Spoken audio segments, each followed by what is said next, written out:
ಮುಂದಿನ ವರ್ಷವೂ ಹಾಲಿನ ದರದ ಏರಿಕೆಯ ಬಗ್ಗೆ ಪ್ರಸ್ತಾಪನೆ ಬಂದಿದ್ದು, ಸಂಕ್ರಾಂತಿ ಹಬ್ಬದ ಬಳಿಕ ಹಾಲಿನ ದರ ಪರಿಷ್ಕರಣೆಯ ಬಗ್ಗೆ ನಿರ್ಧಾರ ಮಾಡಲಾಗುತ್ತದೆ ಅಂತ ಹೇಳಿ ಕೆಎಂಎಫ್ನ ಅಧ್ಯಕ್ಷ ಭೀಮಾ ನಾಯ್ಕ್ ಹೇಳಿದ್ದಾರೆ.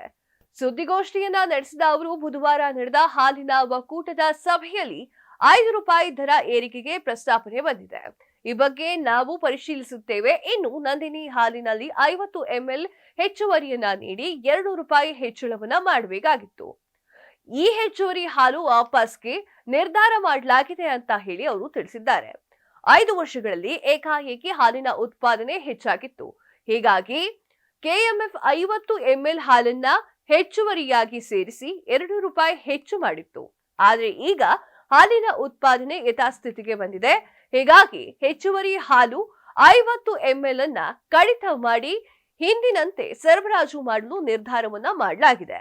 ಇಂದಿನಿಂದ ಇಡೀ ಬೆಂಗಳೂರಿನ ನಗರದಲ್ಲಿ ಇಡ್ಲಿ ದೋಸೆ ಹಿಟ್ಟು ನೀಡಿದ್ದೇವೆ. ಖಾಸಗಿಯವರು ದೋಸೆ ಹಿಟ್ಟು ಇಡ್ಲಿ ಹಿಟ್ಟು ಎಷ್ಟು ಮಾರ್ಕೆಟಿಂಗ್ ಮಾಡ್ತಾರೋ ಅದರ 20% ನಷ್ಟು ನಾವು ಮಾಡುತ್ತಿದ್ದೇವೆ. ಅಂದ್ರೆ 50,000 ಮೆಟ್ರಿಕ್ ಟನ್ ನೀಡಲಿದ್ದೇವೆ. 15ರಿಂದ 20% ನಷ್ಟು ಸದ್ಯಕ್ಕೆ ನೀಡಲಿದ್ದೇವೆ. ಈಗ ಖಾಸಗಿಯವರು 30,000 ಮೆಟ್ರಿಕ್ ಟನ್ ಅನ್ನ ನೀಡುತ್ತಿದ್ದಾರೆ ಅಂತ ತಿಳಿಸಿದ್ದಾರೆ.